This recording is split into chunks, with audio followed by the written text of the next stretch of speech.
Con el fin de generar un plan estratégico de 5 a 10 años, se inició el 7º Congreso de Institutos Confucio en Latinoamérica en la capital peruana con la participación de representantes de esos centros de enseñanza en los países de la región.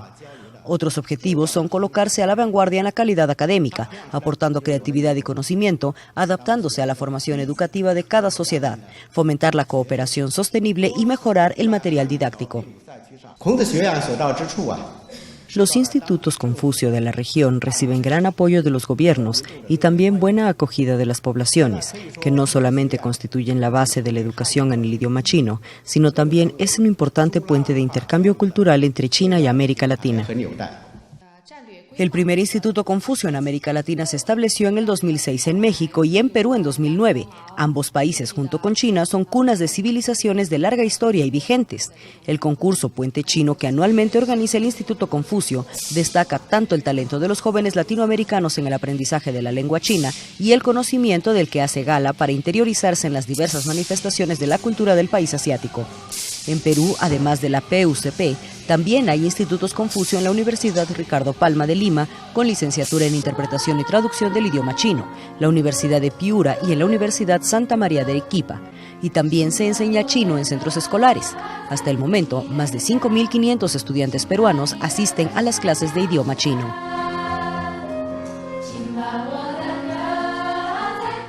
Con información de la oficina en Lima, Perú, Noticias Xinhua. Siempre hemos tenido un enfoque diferente a asuntos de comercio, pero hemos podido superarlos, puesto que al abrir nuestros mercados hemos beneficiado a los 3 países y estamos viendo los beneficios.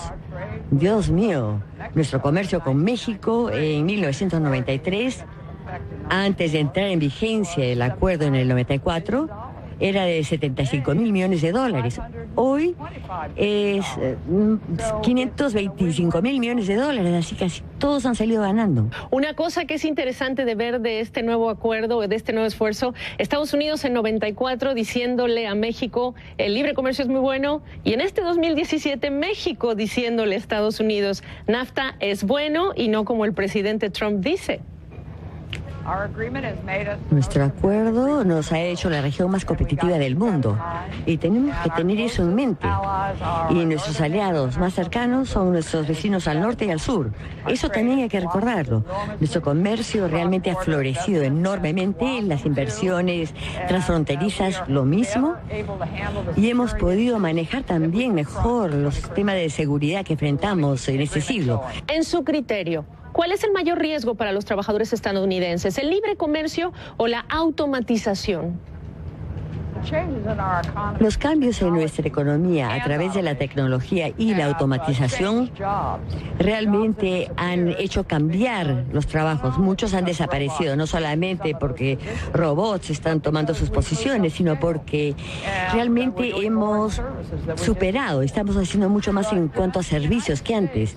Pero Estados Unidos tiene 6 millones de empleos que no han sido llenados y que requieren trabajadores calificados, y tenemos que mejor entrenar a nuestros trabajadores, no para los empleos del siglo pasado, sino para los de este siglo, y lo hemos hecho mal. ¿50-50 el riesgo de ambos? No, mucho más. El cambio en automatización, en tecnología, que ha tenido sobre la economía. La competencia internacional probablemente sea responsable de un 9% de los cambios de trabajos o de la pérdida de trabajos. La automatización, la tecnología y los servicios son el movimiento hacia otras actividades donde se requiere una capacitación diferente, y eso es responsable de la gran mayoría. ¿Está el consumidor siendo considerado también dentro de las prioridades comerciales de la renegociación?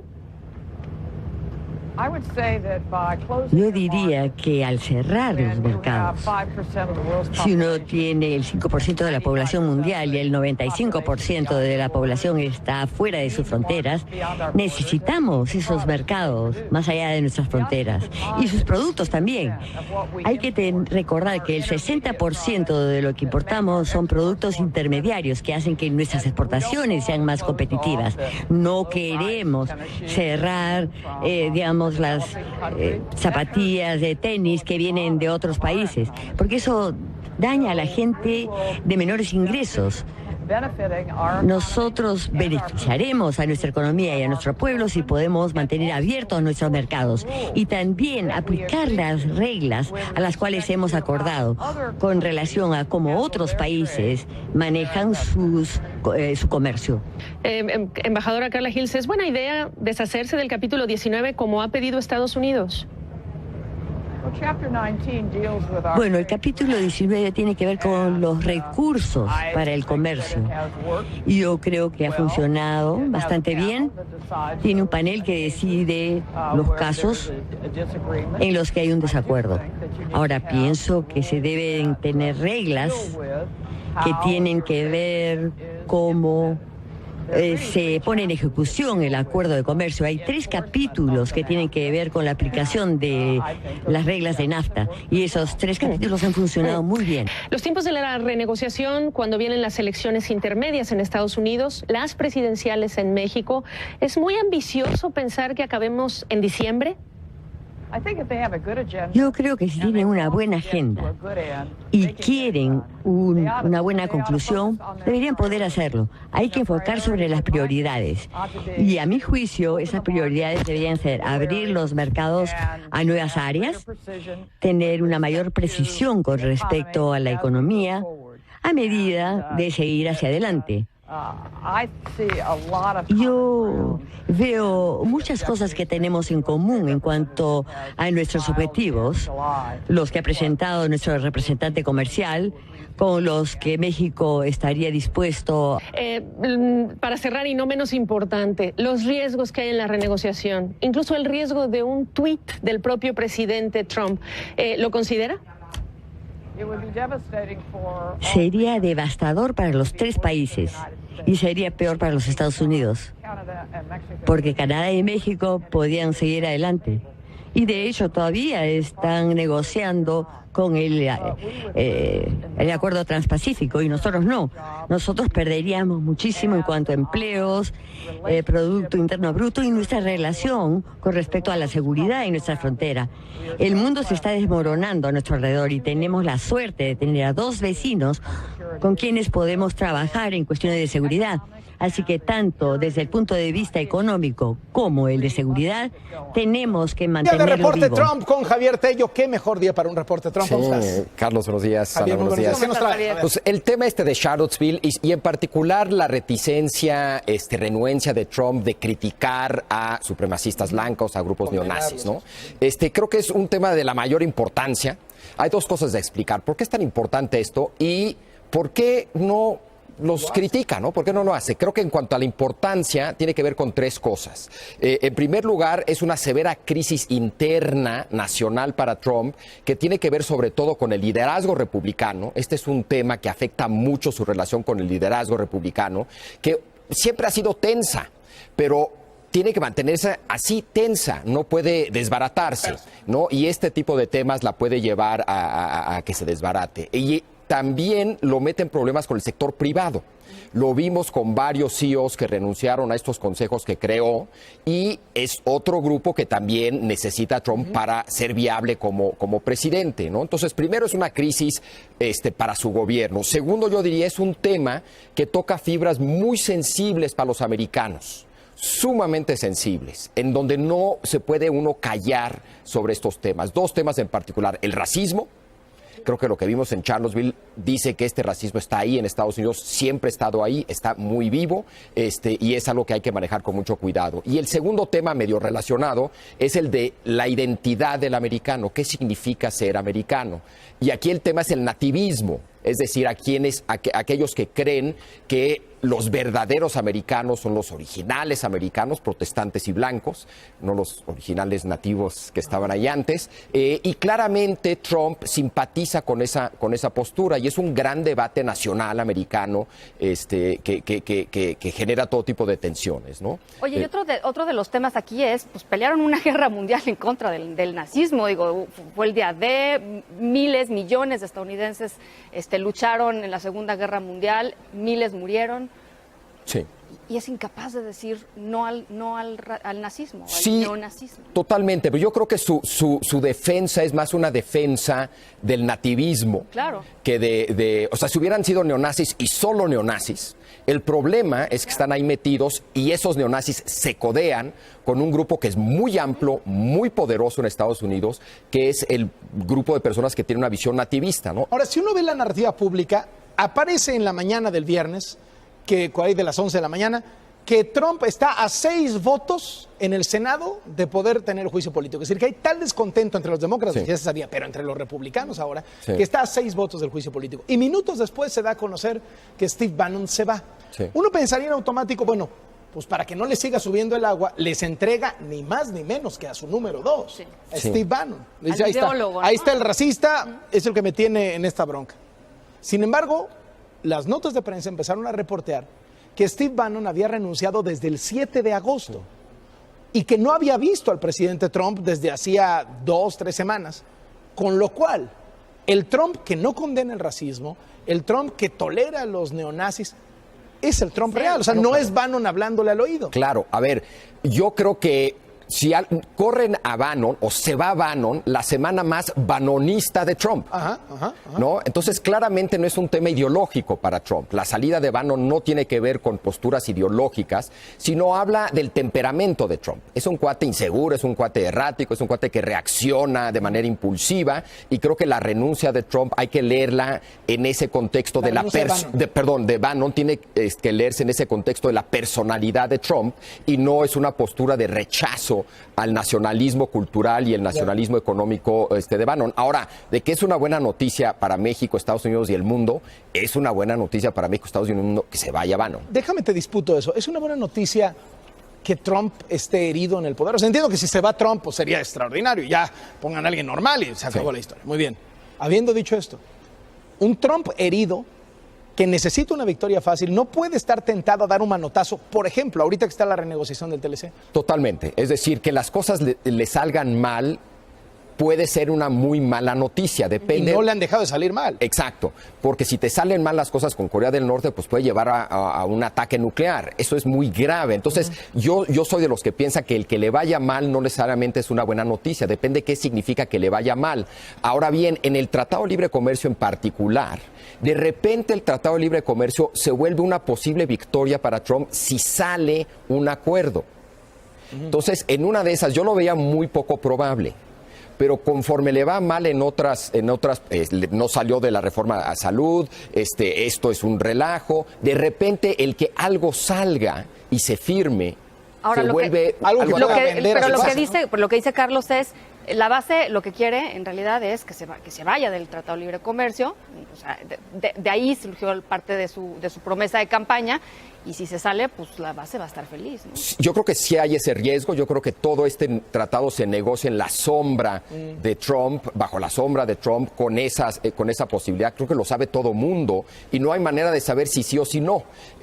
Pero yo sí creo que con este pleito que está teniendo con el Partido Republicano, con este pleito que está teniendo con los empresarios del sector privado como resultado de Charlottesville, sí eleva un poquito las posibilidades de que salga algo. Qué bueno, Veremos. ¿Las caricaturas? Claro que sí. Vamos a verlas. Para arrancar la semana. Un poquito Es buenísimo. intercambio de peinado. Es muy bueno. La verdad le queda a ambos el peinadito. Muy bien. Se siguen viendo igual de peligrosos, pero terribles. ¿no? Está muy bueno. La siguiente es mezcla Corea y Charlottesville. Es sí, ok, pero ¿qué guerra me consolida más? ¿Una guerra civil o una guerra nuclear? Claro. Qué horror, ¿no? La siguiente es precisamente esta idea de que hay que escuchar a los dos lados de cualquier problema. Pues no. Cuando un lado, como decías, Ana, es un neonazi, pues no hay que escucharlo, punto, no hay que escucharlo, ¿no? La siguiente yo creo que, esta me encanta, es remolando la Casa Blanca. Lo que no me queda claro es que si el botón lo ponen ahí para que no lo alcance, yo creo que o para que solamente él lo alcance porque es bien alto. Es altote, sí, no. Pero, y finalmente esto que lo retrata muy bien, es fuego y furia. Ese es el personaje que toma el tipo de posturas que tomó ahora con lo de Charlottesville. Muchísimas gracias. Estados Unidos presenció su primer eclipse total de sol en 99 años. El fenómeno comenzó a ser perceptible a las 9:05 locales de lunes en Oregón, al noreste del país. Miles de personas gritaron y aplaudieron maravilladas cuando la luna se alineó perfectamente frente al sol sobre la ciudad de Madras, el punto más privilegiado donde el cielo se oscureció por espacio de 2 minutos y 4 segundos. El espectáculo natural fue visible de costa a costa del país en un recorrido de unos 90 minutos de noroeste a sureste que terminó sobre Charleston, en Carolina del Sur, a las 14:48 horas locales. Al menos 12 millones de personas que viven en una franja de 113 kilómetros de ancho en 14 de los 50 estados del país fueron testigos del evento, reunidos en observatorios astronómicos y espacios al aire libre. Algunas regiones del norte de México y su capital también pudieron presenciar un eclipse parcial. El próximo eclipse total de sol se producirá en abril de 2024.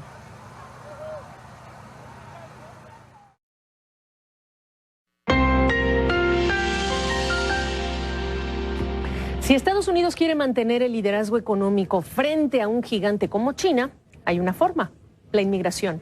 Y por ello, el presidente del Banco de la Reserva de Dallas, Robert Kaplan, insiste en el tema.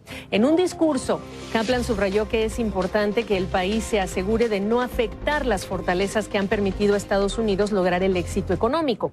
Una de ellas es ser receptivos a los inmigrantes, rasgo que distingue a Estados Unidos de las otras dos mayores economías del planeta, de China y de Japón. Pero esta no es la primera vez que Kaplan menciona esta fórmula. Kaplan, ex ejecutivo de Goldman Sachs, como muchos integrantes de la actual administración Trump y profesor de la Escuela de Negocios de Harvard, reitera con frecuencia que Estados Unidos debe impulsar a su fuerza de trabajo para mejorar el desempeño económico estadounidense, incluso a través de la inmigración. Un mensaje que contrasta con el tipo de propuesta inmigratoria que respaldó recientemente Donald Trump, enfocada en limitar la inmigración para, dice, proteger empleos. Iniciativa que también promueven algunos senadores, pero también un ex colega de Kaplan en Goldman Sachs. Me refiero a Steve Bannon. En marzo, Kaplan también reiteraba que ese envejecimiento de la población acá eleva la importancia de los inmigrantes para la economía. Estados Unidos ya vive este fenómeno, necesitará trabajadores. En China, el problema es mayor. Y aunque el gobierno ha modificado reglas como la de un solo hijo, la solución en China no va a apoyar el crecimiento económico sino en 20 o 25 años, a diferencia de Estados Unidos, que ha podido depender de la inmigración para su crecimiento. Kaplan pide asegurarnos cuidadosamente de no socavar aquellas cosas que hacen grande a este país, como el aceptar el papel de la inmigración en el éxito económico actual y futuro. Ya nos vamos. Gracias por haberme acompañado. Yo soy Gabriela Frías. Hasta la próxima.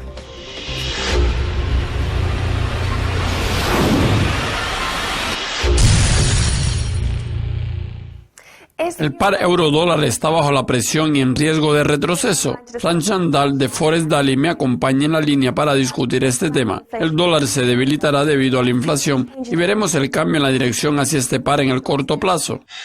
Mi previsión para el par euro-dólar a corto plazo es que el par probablemente retrocederá ligeramente hasta los niveles 1,1550, incluso hasta 1,1450. Creo que eso sucede porque el par dólar-euro está sobrevalorado. Entiendo que tenemos datos débiles de inflación en Estados Unidos, pero vimos una significativa caída en el dólar estadounidense debido al enorme rally del euro y en este momento creo que el mismo está también sobrevalorado. En Forest Daly, el principal factor es la inflación salarial, en particular la de Estados Unidos. Por eso, básicamente, si la inflación aumenta junto con la inflación o ligeramente por encima de la misma, que fue lo que anticipamos, entonces eso debería aliviar la presión en la renta de las familias. Con respecto al tema de la inflación, la misma en la zona euro vino dentro de las expectativas. Ese es el comienzo del rally del euro y podría continuar a medio plazo. Bueno, creo que mi previsión a medio plazo es aproximadamente parecida a mi previsión a corto plazo. Solo creo que el euro retrocederá ligeramente. En ese sentido, no creo que ese es el comienzo del rally del euro.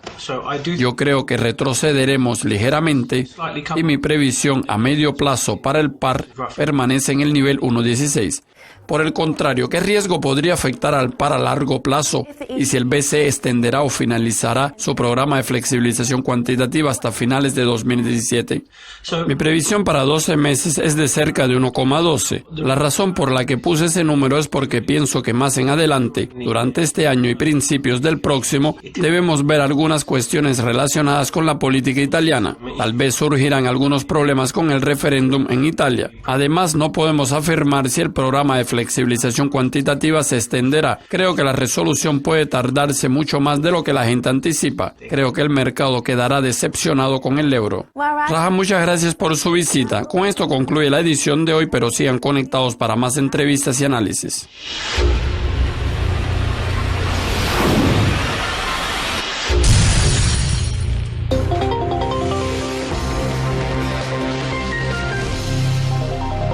Este fin de semana en Estados Unidos se esperan unas 9 concentraciones de grupos de extrema derecha en distintas ciudades, entre ellos la llamada March on Google, en rechazo a la decisión de la empresa Google de despedir al ingeniero James Damore por su polémico manifiesto en el que criticaba las políticas de diversidad de Google, pero también las capacidades de las mujeres.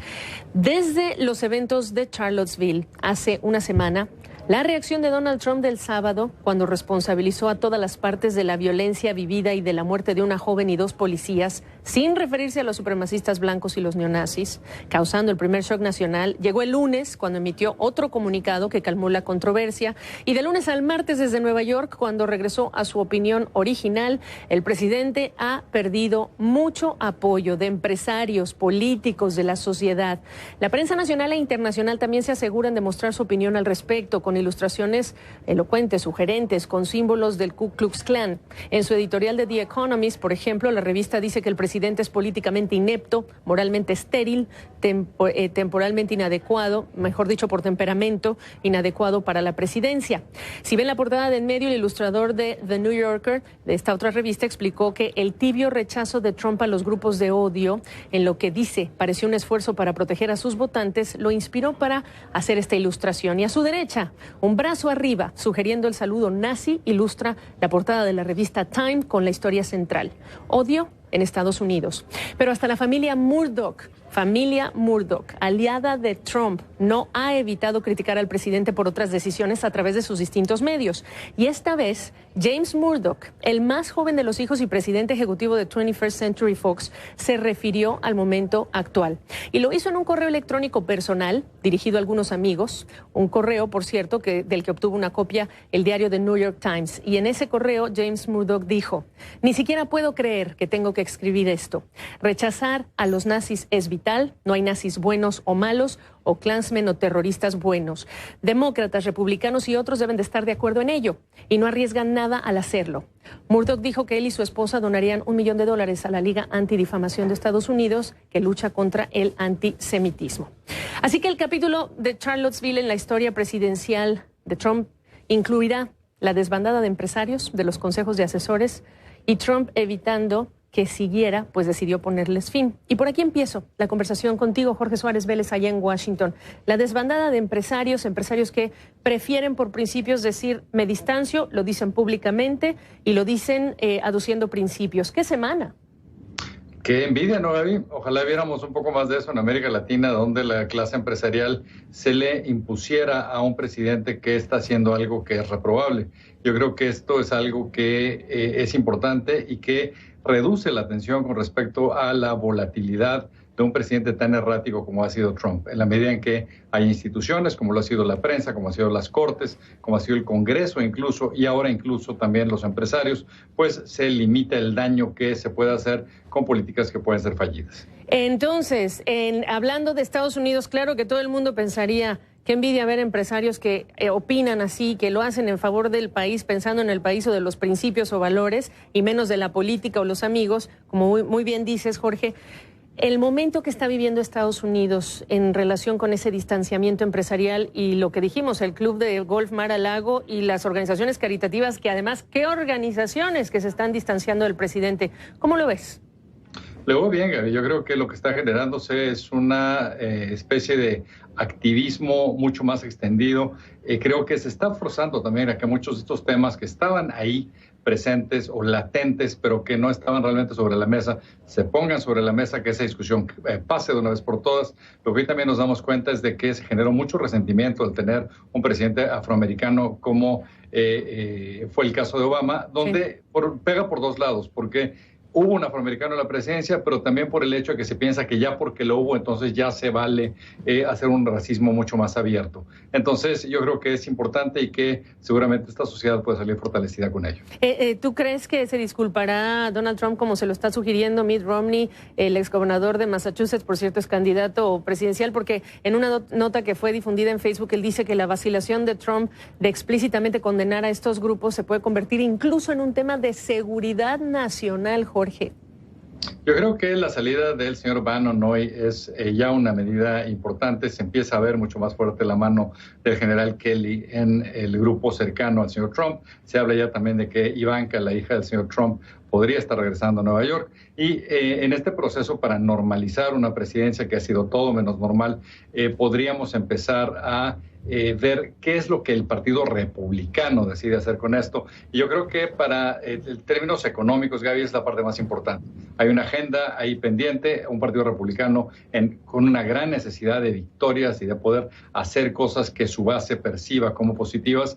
Y la pregunta es si las van a hacer con o sin Trump, y si empezaremos a ver un legislativo mucho más independiente del Ejecutivo. Y lo que digan las bases, porque quizá van a decir que con la salida de Trump esto se vuelve más globalista, menos nacionalista. No debemos cantar victoria de que esta salida se va el que separaba o dividía a quienes están en el gabinete de Trump. Ahora, por si no estuviera complicada la situación, Jorge, vamos a agregar el encuentro que va a haber a partir del jueves de banqueros centrales allá en Jackson Hole, en Wyoming. Quizá va a ser el último de la presidenta Janet Yellen, porque en febrero cumple 4 años, pero ¿en qué momento también? Absolutamente, Gaby. Yo creo que si no estuviera pasando absolutamente nada más, sería un momento suficientemente complicado. Por un lado, tienes una recuperación que es ya la más larga que ha habido. Estamos en un 9º año de recuperación económica. Por el otro lado, tienes niveles de volatilidad en los mercados ínfimos. Pero lo que sabes también es que muchos de los precios altos en los mercados de activos provienen de tasas de interés bajas y de una enorme inyección de liquidez que la señora Yellen ha estado diciendo se tiene que empezar a retirar. Entonces, la pregunta es, ¿qué va a decidir hacer la Reserva Federal? Tienes estos datos positivos, pero entre lo negativo te das cuenta de que la capacidad de pricing de las empresas en Estados Unidos, de influir en el precio de bienes y servicios, es históricamente baja, lo cual te habla de un tipo de demanda que está ahí, pero que no es del todo fuerte. ¿Qué haces con las tasas de interés? Es realmente una decisión complicadísima. Pues que estaremos desmenuzando seguramente con tu perspectiva y tu ayuda, esto lo doy por seguro. Espero que tú también, Jorge Suárez. Buen fin de semana. La compañía finlandesa HMD quiere que Nokia vuelva a estar entre las grandes y esperan que la función Bothie del recién lanzado Nokia 8 les ayude a ello. Bothie permite a los usuarios grabar videos con las cámaras trasera y frontal simultáneamente, pero los expertos no están seguros de que eso baste para convencer a los compradores. El mercado de los teléfonos inteligentes es muy competitivo y casi nadie obtiene beneficios. Una compañía nueva, como lo es HMD con Nokia, tiene que recuperar el favor de los consumidores, restablecer las relaciones con las operadoras y minoristas y volver a impulsar y popularizar los Nokias. Es un reto enorme. Nokia desapareció del mercado hace 3 años, una eternidad en el rápido y cambiante universo de los smartphones. Puede que quieran mirar al futuro, pero muchos expertos afirman que su mejor baza quizás sea seducir a los usuarios de smartphones de cierta edad que sientan nostalgia por los Nokias del pasado y que se planteen volver a comprar uno.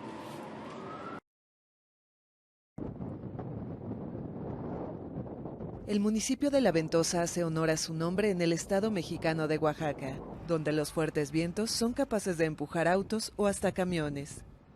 Las tierras solo servían para el pastoreo de ganado porque el viento impedía el crecimiento de cualquier cultivo, hasta que empresas de energía eólica pusieron interés en la zona. Nunca nadie se imaginó pues de que se nos llegara esta oportunidad, ¿no? de estos molinos que aprovechamos para aprovechar el aire, pues, porque nosotros aquí en la región, pues el que nos perjudica es el aire. Al inicio, pobladores como Caín recibían unos $500 al mes, pero en unión con sus vecinos logró una renta fija de $2,800. La Unión de Propietarios y Energías Renovables del Istmo de Tehuantepec reclama a las empresas diferencias de entre 25 y 30% en los contratos por la renta de los terrenos. Necesitamos el apoyo de un juez para nivelar los precios, porque el aire es uno solo. No hay aire de segunda ni de tercera. A principios de agosto, habitantes de Unión Hidalgo interpusieron un amparo para la revocación del permiso otorgado a la francesa EDF, argumentando que se violó el derecho a consultarles sobre la instalación de casi un centenar de aerogeneradores. Las orillas donde tienen los aerogeneradores muy cerca ya están perjudicando a la salud, perjudicando la contaminación de nuestros pozos del agua. En Oaxaca hay 23 parques eólicos, donde 2 millares de aerogeneradores producen el equivalente a la mitad del consumo de energía de la Ciudad de México. Según la Asociación Mundial de Energía Eólica, México es el segundo productor en América Latina después de Brasil. El país planea que 50% de su energía sea limpia en 2024.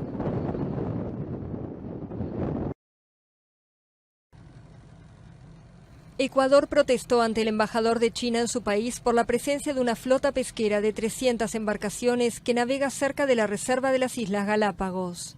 Se le ha pedido a la China que responda frente a este llamado de atención, a esta protesta, tanto en relación al respeto a nuestra soberanía, a nuestra zona económica exclusiva, pero también a los principios de conservación establecidos en la Convención de Naciones Unidas sobre los Derechos del Mar. El reclamo se dio tras la captura el pasado domingo de un buque de bandera china de esa misma flota. El barco transportaba 300 toneladas de fauna marina vulnerable y protegida por Ecuador, como tiburones martillo en peligro de extinción y silky. La justicia ecuatoriana ordenó prisión preventiva para sus 20 tripulantes.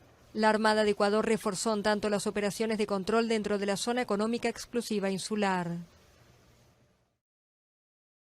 De la sesión de hoy. Nos acompañan Santiago Sampere, gestor de fondo en Black Wall Street Capital, y Antonio Nates, quien es operador independiente e instructor de estrategias de especulación intradía. ¿Qué tal? Muy buenas tardes. Hola, muy buenas tardes, Susana. Santiago, pues esta semana las bolsas de Estados Unidos sumaron su segundo mayor ajuste del año. ¿A qué le atribuyen este ajuste los inversionistas? Ha estado habiendo una coyuntura bastante particular, Susana, últimamente en los Estados Unidos. La gente está perdiendo la confianza propiamente en las políticas de Donald Trump, y eso se está viendo reflejado, por supuesto, en la confianza que tiene el inversor, con confirmar esta misma tendencia que se ha mantenido al alza prácticamente desde el cuarto trimestre de 2016 hasta la actualidad. Si bien hay un momento donde uno podría decir que el inversionista puede comportarse ante ciertas noticias de modo alcista, es decir, seguir comprando activos y por lo tanto subiendo los precios, a pesar de tales noticias, no es la situación en la que en la actualidad el inversionista se encuentra. Ya comienza a verle los hilos de las vestiduras a las políticas que pueden encontrarse con Donald Trump, y sumado a la geopolítica, a las tensiones geopolíticas que está habiendo en este momento, no le encuentran un mayor beneficio al ya descontado actualmente en seguir comprando activos financieros. Por otro lado, Antonio, con estos ajustes y en rompimiento con algunas tendencias de alza, ¿consideras que pudieran existir mayores caídas en el mercado? Sin duda alguna fue una semana bien interesante. Y mira, al inicio de esta semana, lunes y martes, fue una expectativa, pero cambia el panorama debido a que el miércoles, por ejemplo, entra una actividad medio sospechosa en el índice sectorial financiero, en su versión de ETF XLF, ¿no? Donde pues, es un sector que reacciona antes a noticias macroeconómicas y por lo que se empieza a ver ahí la punta del iceberg. Después tenemos el día de ayer con un late dark pool en el Standard & Poor's muy agresivo, sumamente agresivo en los 246.91. Se vendieron posiciones grandes, ¿ok? Tenemos un volumen ese día de casi 130 millones de títulos operados. Estamos hablando que solamente 6 veces en el año ha operado más o menos esa cantidad de títulos o superior. Entonces fue un día muy relevante y bueno, como mencionaba, se pierde una tendencia alcista. Se empieza a ver lo que podría ser un primer máximo menor. Entonces, la ventaja del especulador hoy en día es que la actividad algorítmica, de robots, de compraventa en los mercados, pues desarrollan una situación macro fundamental. Sin embargo, le van a dar más protagonismo al aspecto técnico. Entonces, creo que sí puede seguir bajando el mercado en las siguientes semanas. Vamos a ver qué es lo que sucede. Estaremos muy atentos. Santiago, con el presidente de la Reserva Federal comentando que deberá observarse prudencia en los siguientes movimientos de la tasa de interés de referencia, ¿crees que pudiéramos observar un aumento adicional en el 2017 por parte de la Fed? Eso es una incógnita bastante interesante, teniendo en cuenta que Estados Unidos se encuentra cómodo con el dato del empleo que se ha publicado últimamente. Es un empleo que sigue creciendo, sobre todo desde que Donald Trump justamente está en la presidencia. De modo que prácticamente la desocupación, o al menos las solicitudes de desocupación, son prácticamente menores, ¿no? Está casi bajando de 4% la desocupación. Sin embargo, hay que tener en cuenta que Estados Unidos se encuentra ampliamente preocupado por dos aspectos. El primero es la inflación, y que no se está llevando a cabo ese 2% que tiene como objetivo la Reserva Federal. Y por otra parte, por lo mismo, la deflación o la estanflación en la cual se pudiese encontrar el país. Estados Unidos es consciente de que si bien se produce una situación a partir del 2008 similar a la que sucedió en 1929, en cuanto a que esta década se puede llamar la década perdida, desde el punto de vista económico. ¿En qué sentido? De que Estados Unidos tiene prácticamente que reavivar su economía, pero por otra parte ya no puede seguir bajando las tasas de interés, y tiene que tener mucha cautela, porque si sigue subiendo las tasas de interés, por supuesto, puede meter al país en una recesión. Siguiendo esa misma tesis, lo que tiene que hacer el gobierno americano es promover justamente ese mismo consumo, pero tampoco lo puede hacer con políticas similares al quant easing, es decir, imprimir dinero y meterlo a los mercados financieros. Es una cuestión propiamente del sentido consumista que puede tener en ese sentido la gente desde el punto de vista comunicativo. Es decir, animarse a la gente a que haya un mayor consumo, que por lo tanto, pues con las tasas de interés así de bajas, yo creo que es algo que se puede propiciar. Pero Estados Unidos se encuentra ante esa tesitura. Yo, la verdad, ante las dificultades que se pueden encontrar en la actualidad, no creo que vaya a subir tasas de interés. Antonio, sin embargo, también se puntualizó que la reducción de la hoja de balance deberá de pasar en el corto plazo. ¿Cuáles son tus estimaciones? Sí, correcto. Bueno, esta será sin duda uno de los catalizadores más importantes que inyectarán emociones a los mercados en los próximos meses, especialmente porque se vuelve a tocar este tema, ¿no? Y con más énfasis, dando a entender la urgencia de esta situación. Al decir la palabra clave pronto, reduciremos la hoja de balance que está un poco hinchada, ¿ok? Entonces, uno de esos escenarios que podríamos tener, si sale esta decisión, que ya está dada, analizando el pasado, lo que nos damos cuenta es que este tipo de catalizador inyecta muchísima volatilidad a los mercados, ¿no? Tenemos el ejemplo de cuando se dio la noticia de que frenarían los estímulos monetarios y pues el mercado responde bastante sensible al corto plazo. En esta ocasión también la Fed mencionó, de hecho, que los altos precios del mercado bursátil y la generación de empleo, como decía mi compañero, puede que mantenga la inflación un poco arriba, podría llegarse a dar eso, y va a ser un poco difícil de controlar, ¿ok? Entonces, por lo que la volatilidad será muy interesante de ver en septiembre, que es cuando se espera que se haga esta reducción, y podríamos esperar un mercado de bonos un poco más alcista debido a que la liquidez va a decrecer.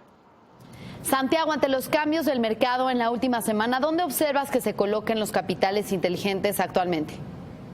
Pues en primer lugar en el oro, Susana. El oro ha pasado prácticamente de las 1.250 dólares por cada onza, y prácticamente en la mañana estuvo en $1.300 por cada onza de ellas, ¿no? Igualmente, por ejemplo, hay algún movimiento interesante dentro de las materias primas en lo que corresponde al cobre.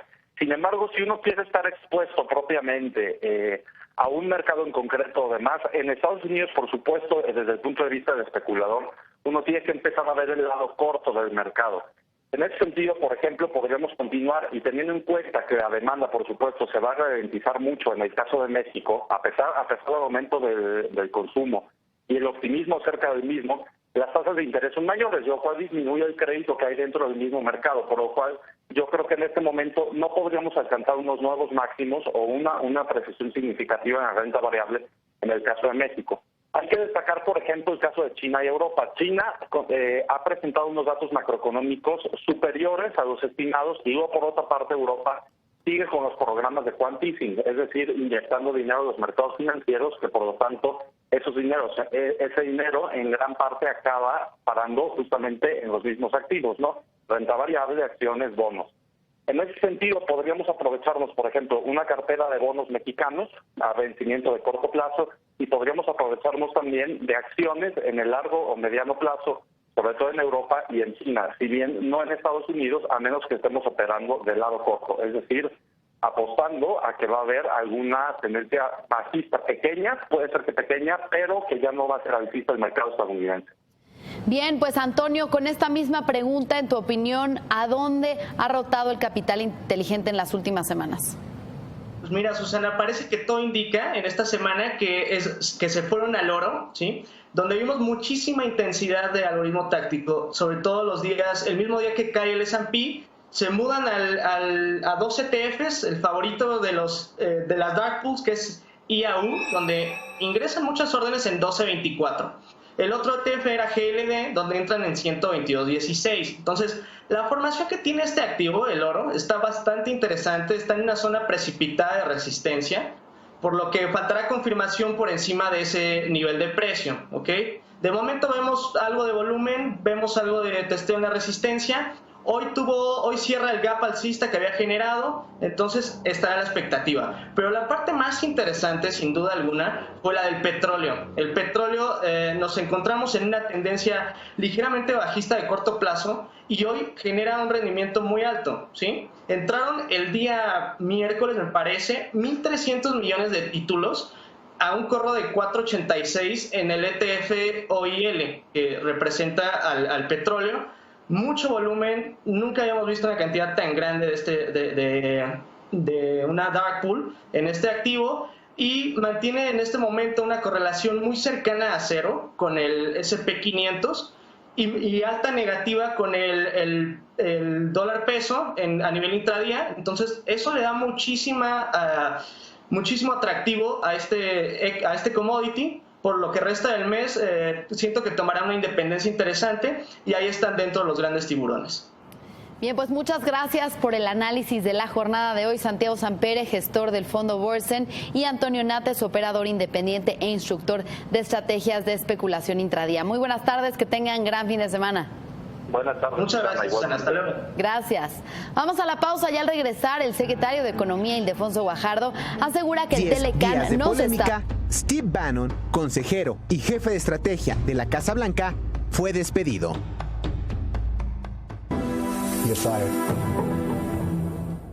La salida de Bannon se da a menos de una semana de los incidentes de violencia en Charlottesville en los que se involucró a movimientos supremacistas con los que se le identifica al estratega de Trump. Fue cuestionado desde el inicio por su cercanía a pensamientos de ultraderecha y su pasado como director del sitio web Breitbart de corte extremista. Charlottesville solo fue la gota que derramó el vaso.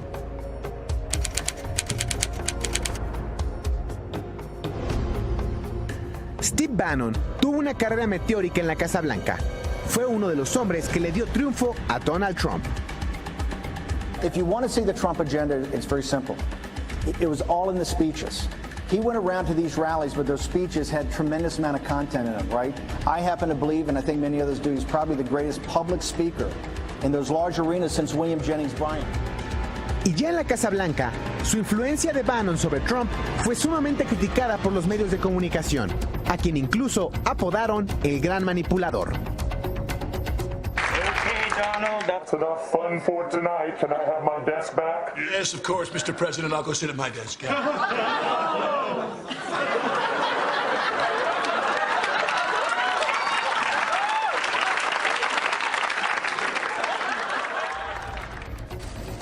De acuerdo con información difundida por distintos medios de comunicación, Bannon tenía frecuentes choques con otros integrantes del equipo, sobre todo con la hija del magnate, Ivanka Trump, y su esposo, Jared Kushner, asesor del presidente. Tampoco pudo trabajar con Anthony Scaramucci, quien brevemente ejerció como jefe de comunicación de la presidencia, despedido el 31 de julio. Ni con John Kelly, quien asumió el cargo de jefe de gabinete en sustitución de Reince Priebus. Bannon logró mantener un bajo perfil en sus últimos días en la Casa Blanca, pero su salida confirma las filtraciones de una decena de medios de comunicación. The number one spot in this week's edition of Who's the Real President goes to...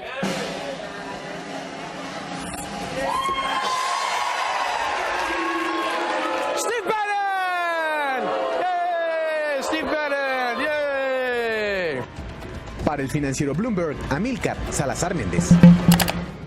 Un camión autónomo que busca proteger a trabajadores viales de conductores distraídos o que sobrepasan velocidades permitidas circuló por primera vez en Estados Unidos, según reportó el Departamento de Transporte de Colorado, CDOT.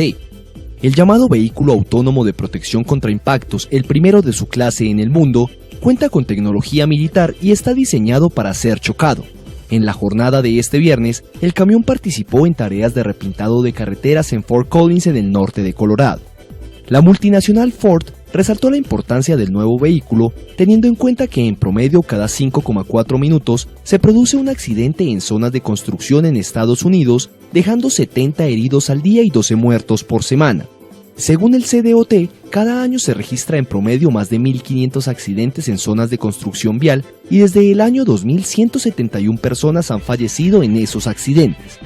Shailen Bhatt, director ejecutivo del CDOT, comentó que el vehículo ya había pasado por extensas pruebas que incluyeron frenadas de emergencia, detección de obstáculos, mantenerse en el carril y doblar en ángulos cerrados. El uso de este camión permite acercarse a la meta de lograr que las carreteras de Colorado no tengan accidentes, heridos ni retrasos gracias al uso de sistemas autónomos de robótica avanzada.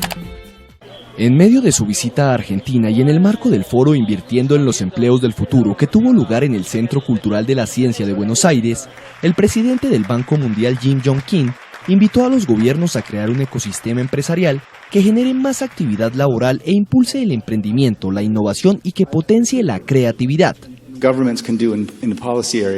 Lo mejor que pueden hacer los gobiernos actualmente es trabajar para crear un ecosistema empresarial que cree más actividad empresarial. En un panel compartido con otros expertos locales, el titular del Banco Mundial se refirió también al rol de la mujer en el contexto empresarial actual. No necesitamos valorar a las mujeres describiendo cómo de diferentes son. Ellas no quieren eso. Ellas solo quieren las oportunidades. Creo que es muy importante porque ellas se pueden definir a sí mismas. Muchas gracias. Lo más importante para los hombres es echarse a un lado y dejar que pase. El presidente del Banco Mundial culmina hoy su visita oficial de 2 días a Argentina tras haberse reunido este jueves con el presidente Mauricio Macri, a quien reiteró el apoyo de la institución económica respecto a las reformas y al camino prometedor que emprendió el país austral desde la asunción de su ejecutivo en diciembre de 2015. Los fans de Nokia van a adorar el programa de hoy, ya que vamos a relevar los recursos, la fecha de lanzamiento y los rumores sobre el Nokia 8 que acaba de anunciarse. Hablaremos también sobre el innovador Echolog y el Microdrones 3, entonces sigan conectados para más detalles.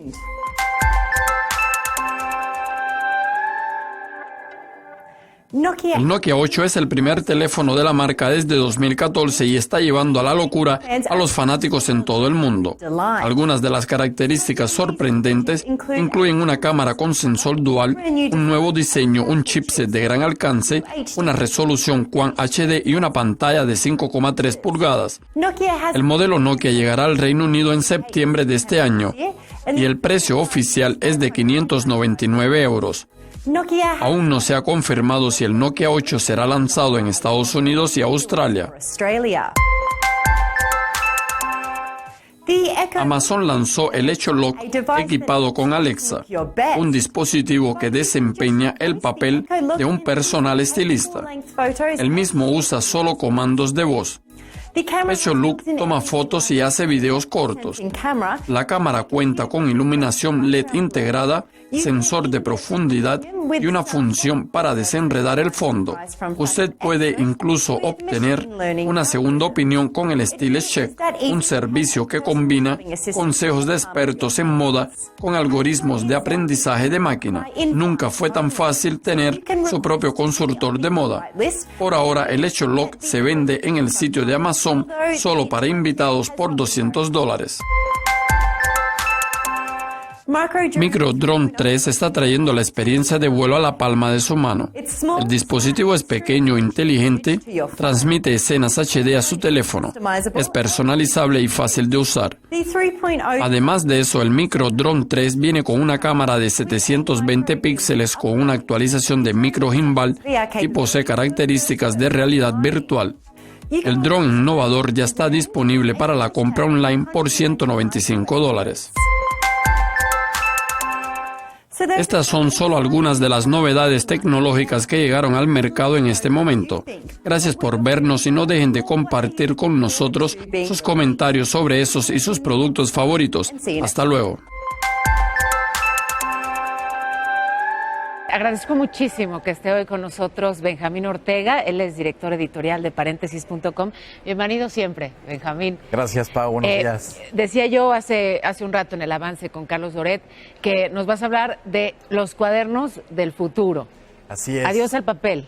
Pues no adiós al papel. Estamos muy acostumbrados ahorita a usar tablets, las computadoras, los teléfonos inteligentes, pero estas libretas que te traigo hoy, pues tú las puedes ver ahorita en la imagen y parecen completamente normales, son hoja de papel, tiene su espiral, las puedes ir pasando, puedes escribir, pero la gran sorpresa o la gran maravilla es que se pueden reusar varias veces y bueno, esta es una muestra más de que la tecnología pues puede ayudar a ser mucho más responsables con el ambiente, a ser más sustentables y bueno, este modelo que estamos viendo específicamente en pantalla te voy a dejar con la boca abierta porque la usas de forma normal, pintas y al final cuando te terminas las hojas y ya está todo el cuaderno ocupado, lo único que tienes que hacer es meterlo al horno de microondas. De verdad. De verdad. Así como lo escuchan, lo metes al microondas, el logotipo, el cuaderno trae en la portada un logotipo que está oscuro, entonces lo metes al horno, lo prendes y en cuanto te das cuenta que se empieza a iluminar o a encender de alguna manera este logotipo, quiere decir que la libreta ya está completamente borrada y bueno, este proceso específicamente puede realizarse hasta por 5 ocasiones, ¿cómo ves? Y entonces, claro, pues es un uso óptimo del papel. Así es, y bueno, la magia pues no nada más es del cuaderno, debes de utilizar un tipo de bolígrafo específico que se vende en muchos lados, no es como tan especializado, y bueno, tampoco es que este sea el único modelo que fabricaron estas personas. Sí, porque hay quien se puede preocupar con el uso del microondas, ¿no? Con el uso del microondas, sí, es extraño meter papel al microondas, pero no, es completamente seguro, no se incendia ni pasa nada. El segundo cuaderno que desarrollaron estas personas, que por cierto salieron de uno de estos crowdfunding, en donde las personas pueden aportar dinero para este tipo de ideas, es una libreta que también la utilizas de forma normal, tiene 32 hojas y lo que puedes hacer cuando la terminas de usar o si te equivocas es echarle una rociadita de agua o un paño húmedo y funciona como un pizarrón blanco y todo lo que escribiste con esos bolígrafos pues queda completamente borrado y ya no tienes que preocuparte por comprar una nueva libreta, la puedes reusar. A ver, muy bien, reutilizo mi libreta, pero ¿y la información que tengo ahí? ¿Necesito mis apuntes? Necesitas tus apuntes, bueno. Al final de cada hoja, ahí pueden ver unos iconos, una campanita, entre otros. Esto se sincroniza con una aplicación que puedes utilizar con tu teléfono inteligente y entonces a cada una de esos iconos puedes asignar alguna función. Entonces abres la aplicación, ya tienes asignadas las funciones, tomas una foto de la hoja y dependiendo de la imagen que tú taches, sí, puedes ordenarle que se envíe un correo electrónico, que se suba algún servicio de la nube o incluso puedes pedirle que lo envíe por alguna aplicación de mensajería para que tengas ya respaldados como todos esos documentos, esas ideas, esas anotaciones, esos dibujos, bocetos, lo que hayas hecho en la libreta, se queda digitalizado. ¡Qué maravilla! Oye, veía que también uno para los más chiquitos, con crayones. Hay uno también para los niños que funciona como el que puedes borrar con agua. Pueden ellos pintar con crayones y al final también trae los códigos para que puedas subir las ideas a la red y al final simplemente le pasas un paño húmedo o le echas un poquito de agua y con la mano ahí lo limpias y queda completamente borrado. Impresionante, me encanta. Bueno, pero esto digamos que ya está al alcance. Ya está al alcance, por ahí si quieren en Twitter les ponemos un poquito más de información y los lugares en donde lo pueden comprar. Como todo lo que tiene que ver con tecnología no necesariamente es muy barato. Estos libretas rondan los 500, 600 pesos, pero pues pueden reutilizarse la del microondas hasta 5 veces y la que se borra con agua, pues las que quieras, ¿no? ¡Qué maravilla! Oye, Benjamín, muchísimas gracias. Están padrísimas. Gracias, Benjamín Ortega. El Big Ben de Londres dio el lunes las 12 campanadas antes de un largo silencio. Durante los próximos 4 años se realizarán obras de restauración, aunque el plazo podría reducirse ante el descontento de muchos británicos. Son probablemente las más importantes que se han hecho en la torre desde 1840. Incluye desde rehacer el techo hasta la instalación de un ascensor, hacer algunos ajustes de seguridad, medidas necesarias en su interior y también en el reloj y la campana. La campana se desconectará durante los trabajos para proteger a los obreros del ruido ensordecedor. Pero el reloj seguirá funcionando y al menos una de sus 4 esferas será visible. Estamos hablando de un símbolo internacional de la democracia, conocido mundialmente. Está 96 metros por encima de las calles de Londres y debemos preservarlo para que las futuras generaciones lo disfruten. En algunas ocasiones especiales, como el Año Nuevo, el sonido de la campana se volverá a escuchar como en los últimos 158 años.